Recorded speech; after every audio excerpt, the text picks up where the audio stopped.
Okay, got to New York here in January 9th, 1970. Got into Kennedy Airport, and my God, just coming from Ireland there, 10 pair of pants and this and that, and Jesus, Teresa picked us up there. I couldn't believe how cold it was. Got into Senator Street here at that time, and then I couldn't sleep at night because of the heat. We didn't have heat in Ireland. And I was sneezing and coughing and everything else. Anyway, other than that, then I got a job there with the Greyhound bus lines. That was the first job that I had. And, okay, fine. I didn't like it over there too because the buses would come in down 41st Street and come up 42nd Street, and it was nothing but fumes and things like that. And I worked with this guy, he was Puerto Rican, but he was a smarty there. He had me handle all the bags and take them out to the bus, the Greyhound bus, where the people were going different places, Montreal or whatever the hell it was. But he had me handle all the bags. Okay, fine. And then he would go there and write out a receipt to the people, and he would collect the tips. I never got any tips from him. I only stuck there for 30 days. The next job I got was on the Circle Line. And it was down in Millbasin. And it was in the shipyard. The first year I worked there, I started there in March 1970, and I worked there 6 days a week until the end of the year. I got my W-2 form, which I still have here in the house. I made $9,200 for that year, working 6 days a week. Okay, fine. So anyway, the first year I didn't have any seniority uptown, what they call up on Circle Line boats. So the next year, eventually I did. I was able to go up there in the summertime in June, July and August. And then after that I got increased my seniority, this and that and whatnot. So okay, what happened there on the Circle Line boats, they would have to take the boats there down to the fuel dock in Jersey City, Liberty State Park, New Jersey, to fuel up. Well, okay, sometimes you could go in there and fuel up and you were back in business again. But other days, there would be 2 or 3 tugs ahead of you. So that was it. You had to wait. So the whole day, the crew, the whole crew, engineer, captain, deckhands and everything. So they were doing no business on that day. That boat was out of commission. Okay, fine. So anyway, after that then I was getting more seniority and I was promoted to mate. I guess because of my, I don't know, I didn't miss a day at work or anything like this.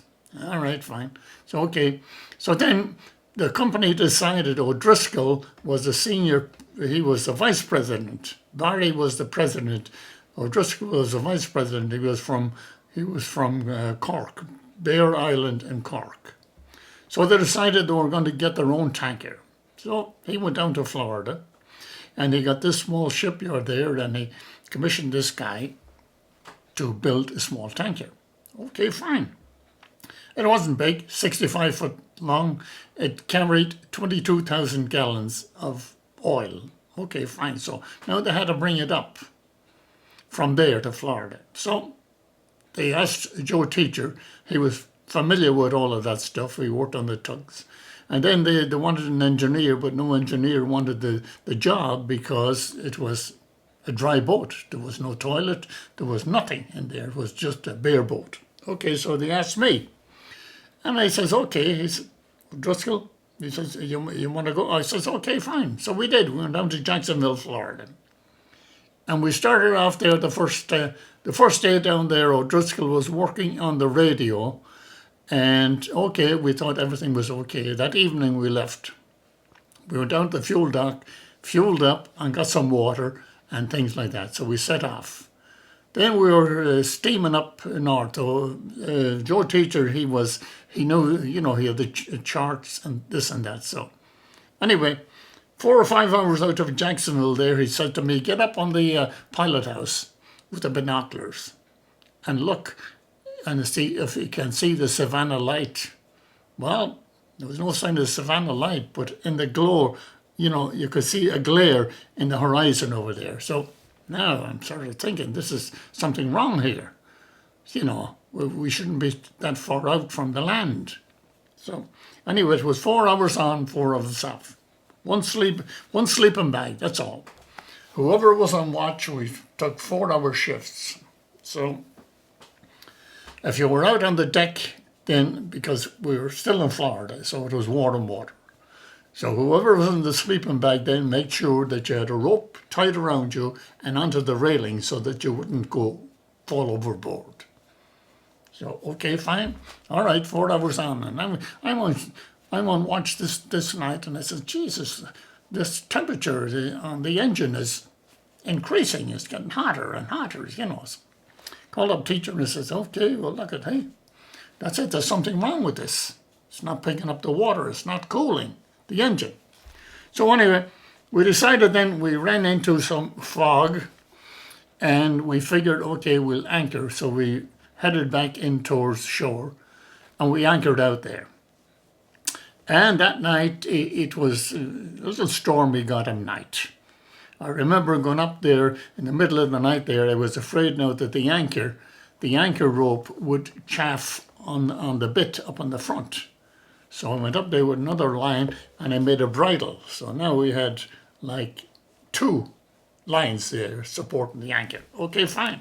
So that was it. Now we were inside there, and the next morning we started off again. Now there's a barrier reef that runs out there. So, okay, we had to go around the barrier reef and headed up there again. Okay, the next stop then was Southport, North Carolina. So we figured, well, look, we got to get in there and see what the hell is the matter with this. Things are not right. So anyway, we got in there, tied up at this marina, and went in there and Fleabag Motel. Okay, the guy says, where are you guys bound for? I said, we're going north with this little tanker. Oh yeah, well, he says, you're in time. He says, you just got here in time. I said, what? He said, don't you listen to your radio? No, I said, the radio doesn't work. Well, listen to this, he says. There's a hurricane right on your ass. Okay, fine, I said to the teacher. Jesus Christ, teacher. I said, come on. We're 3 days now from Jacksonville. Let's get in there and get a couple of beers or a bottle of whiskey or whatever the hell it was. Okay, the old goddamn Fleabag Motel, 1 channel on the radio, channel 3, black and white, semi-hot water. So I finally got to take a shave and a shower and things like that. And I said to him, I said, okay, where's the nearest bar? I said, we got to get a couple of beers or a couple of drinks. What? He says. I said, the bar. We want to get. He says, do you know where you are? I says, yeah. He says, you're in a dry state. There's no bars here. He says, there's a restaurant up the block there. You go up there, and he says, if the state troopers are in there, you'll get 1 beer. If they're not in there, you might get 2 beers. So we went, had something to eat, and that was it. Next morning, we set off. Now we're in Southport, North Carolina. Set off again. Now we have the same engine problem. It's overheating. Instead of doing 9 knots, we're only doing half, 4.5. And we were using up all our fresh water just to keep the engine cool. Okay, the next stop was Moorhead City. We were supposed to be there on a Sunday. Now this is Monday, and we're still traveling along the coastline. Got into Moorhead City anyway, and I remember that night there, it was late in the evening there. We were traveling all day and all night. And Joe Teacher, the captain, said to me, Tom, get up on the bow there and get that flashlight and see what number that buoy is. Give him the number of the buoy. He looked on the chart. He says we were in Moorhead City. Moorhead City was supposed to be there on Sunday. Now it's Monday, Tuesday. Okay, so we get into Moorhead City anyway, and the Coast Guard comes alongside and it says, get in touch with your agent in New York right away. Okay.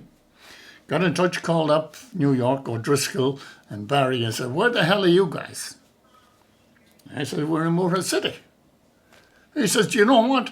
We have alerted the Coast Guard all along South Carolina looking for you guys. Didn't you know there was a hurricane there? We didn't, I says, because our radio was out of commission. Our compass was out of commission. Anyway, we got in there and we finally got some people there and they adjusted the compass and they had a diver down there because O'Driscoll says, well, if the engine is overheating, there's a plastic bag stuck underneath the intake and that's the problem. Okay, fine, all right. Well, diver went down. He says, no, it's not. Okay, fine. So now we're in Moorhead City. Now we have a decision to make there. What the hell are we going to do now? We can go to Cape Hatteras, go back out to sea again, and then it would be like a shortcut towards New Jersey. Cape Hatteras is the graveyard of ships. It's very, very dangerous ground. Now we have the small craft, so we called up the Coast Guard. We finally got the radio working. Call up the Coast Guard. The Coast Guard says, small craft warnings for Cape Hatteras. Okay, so that was it. So now we took the inland waterway, the intercoastal, they call it. Fine, okay, so we left there then the next morning, and then we were still having the same problem with the engine. And then we realised for some reason, that the boat was light. It was like a cork in the water because there was no ballast in it. So it was bobbing up and down, and we were if the stern came out of the water, we'd pick up air, and that was the problem. So we finally realised what it was. So then, after that, then I would go down the engine room, and Captain Teacher then would start up the engine, and I would open up the valve, and sure enough, it would pick up. So okay, here we go. We're on the Intercoastal Waterway. So we're heading now from Moorhead City up. Our next stop would be, where the hell am I talking about? Chesapeake Bay, Norfolk, Virginia. Well, he wanted to get back into New York because he wanted to sign up for his unemployment. All right, fine. So we'd be running 6 o'clock in the morning till maybe dark at night. And we'd anchor out on the Intercoastal Waterway. Sometimes it was narrow, you could touch the sides. Another time you got into this bay and you had to plot your course across this lake. So this night we would anchor out, and this night we were there and we had anchored, and I was in the pilot house. We had some cardboard that we put down there, and Teacher was in the sleeping bag on the deck. So, okay, fine. So, for some reason, I thought there was something wrong. And I said to myself, Jesus, there's something weird here.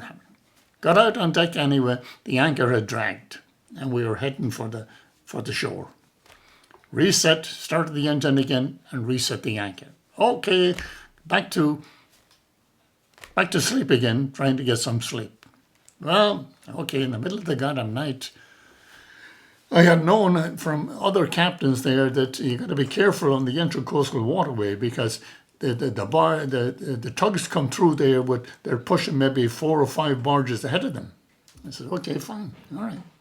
So all of a sudden, bang! Jesus Christ! Are we hit? I don't know. Got up, and it was the bell. The bell on each ship there's a bell there. It's for like in fog you got to ring the bell, and it's a fire bell and things like that, and it's mounted up on the pilot house. Well, the nut on the bottom had come loose, and this bell, a big brass bell, banged down on the deck. Over the side. That was it. We looked in the chart, that was the Alligator River that we were in. Okay, fine. Then I kept on going, okay, fine. Teacher would not stop. We would pass a marina at 2 or 3 o'clock in the afternoon instead of going in there and getting a shower and get something to eat. No, kept on going. Every night, so okay, fine. So now the next stop then was 2 days after. Now we're way behind schedule. So the next place then was Norfolk, Virginia. Okay, so teacher knew about this. Joe Teacher, the captain.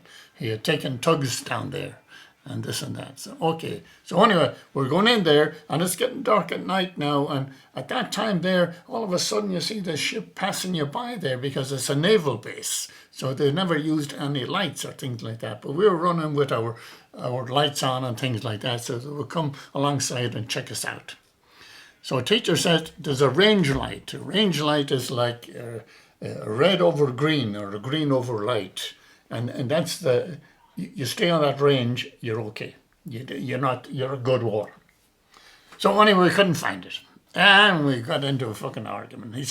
I said, we passed it back there. He said, okay, smart ass, take the fucking wheel and go back there. Yeah, okay. Back we go, there you go. Turn around. Sure enough, we found it. So we go in there now. We're into a basin. Very nice and calm and things like that. We tied up alongside there. Okay, so he knew the place there, that the guys from New York were taking tugs down there. So we got in there. Oh, beautiful. Now, this is winter time. This is March. And in the meantime, we didn't have any warm clothes or anything like this. I had a coat on that I kept on all the time. So, and one sleeping bag, and that was it. All right, fine. We got in there. Oh, beautiful. Got in this house there. Oh, Jesus, heat. Great. Had a shower car, shower and hot water shower and this and that. Got into a bunk in there. Okay, fine. So, okay, sleeping away, 5 o'clock in the morning. This guy is tapping me on the shoulder. He says, hey, who are you? Told him who I was. Where are you going? He says, we're going up north with a small oil tanker. Well, he says, buddy, you're in my bunk. Get out. 5 o'clock in the morning.